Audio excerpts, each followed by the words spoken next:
You ever stare at a moment and realize it's the exact second your life cracked in half? For me, it was a text message, 5 sentences, glowing on my phone screen one humid June evening in Richmond, Virginia, that tore through everything I'd built. Thanks for paying my tuition. My new man says you're a blue-collar nobody. Hope your sad little life was worth it. LOL. Blessed. I was parked outside a 7-Eleven, the air thick with summer heat, eating a gas station sandwich after a 12-hour shift unclogging a sewer line in a West End McMansion. My hands still smelled faintly of pipe grease, my boots crusted with mud. I read the message again, the emojis burning into my brain. It wasn't just a breakup, it was a betrayal so sharp it made my chest ache, like I'd been punched by the one person I'd spent 4 years carrying. My name's Dylan Carter. I'm 34, owner of Carter Plumbing and HVAC, a small outfit just outside Richmond.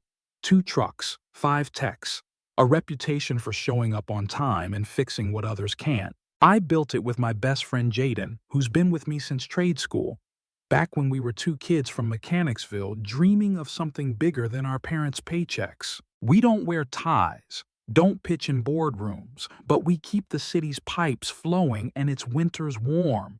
Honest work, honest pay, honest life. But that summer, honesty felt like a liability. I was engaged to Vanessa Reed, a woman who seemed like she'd stepped out of a magazine, sharp, ambitious, with a smile that could sell you on anything. She'd gotten into an elite pharmacy program in D.C., but her scholarship fell short. Her parents, all talk about their connections in medicine, couldn't cover the gap. So I did.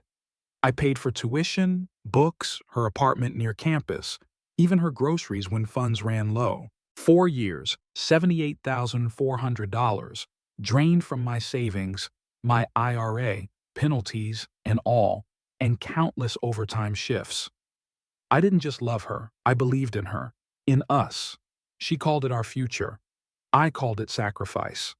Turns out she called it a free ride. I grew up watching my dad, a welder, work himself to the bone for my mom's dreams of a better life, only for her to leave when the money ran dry.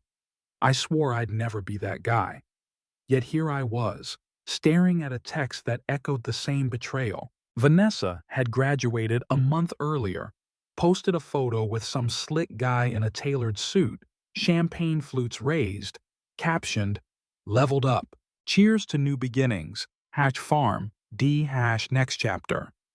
No mention of the man who'd driven her to campus at dawn, who'd paid her electric bill so she could run that damn espresso machine she loved. Just a new life, a new man, and a middle finger to me. The text wasn't even the worst part. It was the realization that every promise, "I'll pay you back with interest, babe. We'll build a life together," was a lie. I had proof, though. Texts, emails, Venmo receipts labeled tuition, rent, books. Spreadsheets I'd kept, meticulous as always, because I'd treated it like a loan, because that's what she said it was. I didn't respond to the text.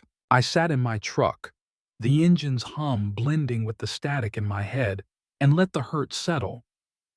Had I misread her? Had I built a fantasy out of one-sided giving? No, I had the evidence. That weekend, I compiled a binder, bank statements, transfer records, her messages promising repayment, even photos from her white coat ceremony where I'd stood proud beside her. I needed to know I wasn't crazy. Jaden came over that Sunday, his usual grin fading as he flipped through the binder. "Man, you're not letting her walk away with this, right?" he said, his voice low, like he was bracing for a fight. Jaden's a big guy, ex-linebacker, but his loyalty runs deeper than his frame. He'd seen me grind through years of late nights, seen me skip vacations to keep Vanessa in school. I shook my head. No way was I letting this go. I sent her a formal email, calm and cold. "Per our documented agreements, I expect repayment of $78,400 for your pharmacy education. Please provide a repayment plan within 5 business days. No replies. But 2 days later, her new guy, Tony Grayson, called from a blocked number. Some hedge fund bro with a voice dripping with Ivy League smugness. "You're embarrassing yourself, Dylan," he said. "Real men don't chase their exes for cash." I let him talk, then asked if he was covering her debt since he was so invested. The silence was sweeter than his monologue. He never called again. But the attacks came fast. First, an email from Vanessa's father, Dr. Reed, a self-important cardiologist who'd once patted my shoulder at Christmas and called me family. Now he accused me of emotional manipulation and claimed Vanessa never agreed to repay anything. Then, a complaint to the Better Business Bureau, alleging I was harassing her with my unprofessional company resources. Our receptionist, Maria, caught it early. We'd just upgraded to call logging software. It took 10 minutes to disprove. Still, the intent was clear. They weren't just dodging the debt, they were trying to ruin me. It escalated. One of our biggest clients, a property management group handling downtown lofts, got an anonymous email calling me unstable and a legal risk. I met with their CEO, showed her the binder. She believed me, but I saw the hesitation in her eyes, the kind that lingers like a stain. Then came the flowers. Lilies, left at my office with no note. The florist said it was a cash order, no name. A day later, a coffee cup from our old cafe sat on my truck's hood, caught on security footage being placed by Vanessa's car, headlights off. Creepy, performative, like she wanted me to know she was watching. I hired Alyssa Monroe, a debt recovery lawyer with a reputation for cutting through bullshit. She reviewed my binder, her eyes narrowing with approval. "This isn't just about money," she said. "It's about accountability. She's betting you'll give up." Alyssa drafted a demand letter, sent it certified. No response. Instead, Vanessa upped the ante. She called Jaden, posing as a legal assistant, fishing for my whereabouts. He saw through it, but his voice shook when he told me, "Dylan, this ain't just about cash. She's building something against you." Then came the real blow. Our biggest client called again, this time citing domestic abuse allegations from another anonymous email. I sent redacted proof, kept the contract, but the trust was fraying. I wasn't sleeping anymore. What hurt most wasn't even the harassment. It was that her family, people I'd shared meals with, were complicit. Her cousin, Mia, even DM'd me, calling me pathetic for chasing a woman who outgrew you. I filed for a restraining order. I had everything.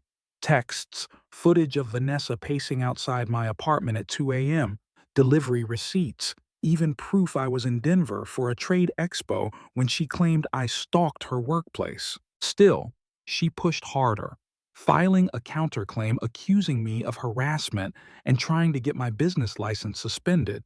It was a lie, but it cost me weeks of legal fees and sleepless nights. That's when I realized Vanessa wasn't spiraling. She was strategic.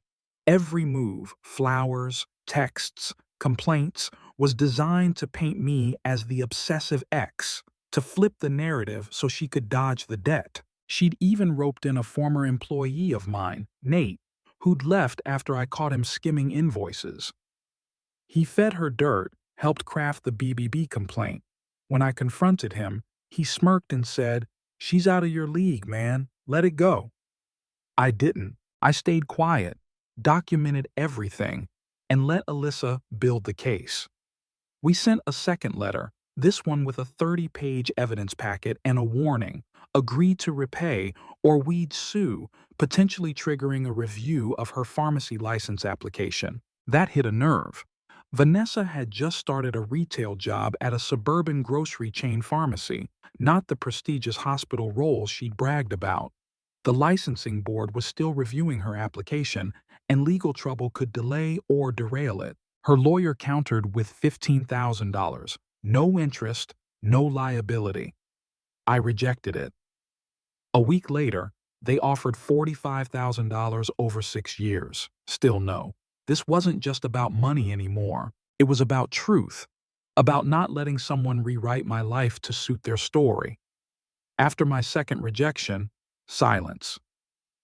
5 days, no contact. I braced for something worse, a lawsuit, a smear campaign. Instead, on the final day at 4:56 p.m., her lawyer emailed.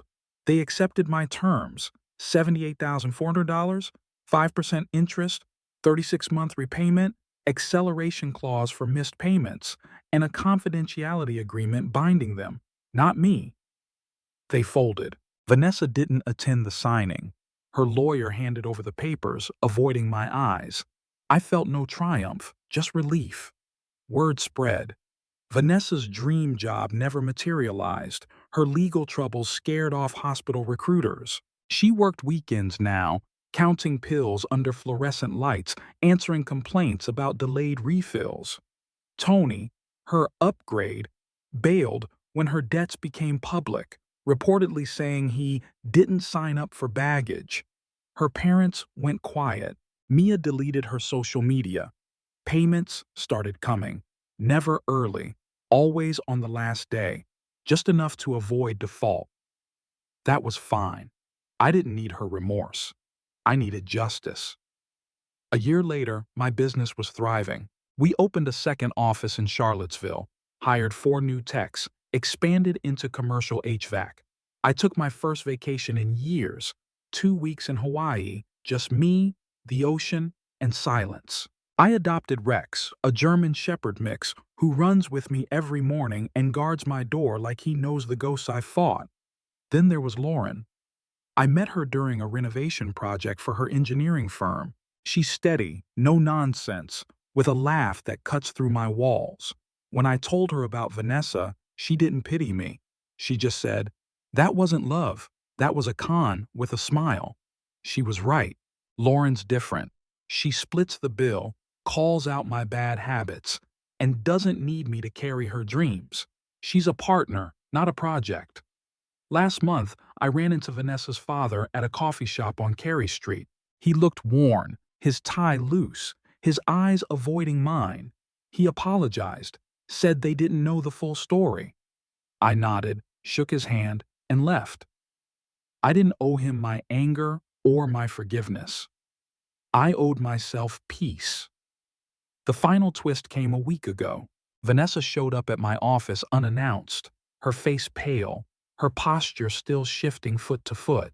She asked to talk. I kept it short, professional, Alyssa's number on speed dial. She said she was sorry, that she'd been lost, that Tony and her parents pushed her to fight me. I didn't buy it. I told her the payments were enough, keep making them, and we're done. She left without another word. Now when the transfers hit my account, I moved them to a growth fund.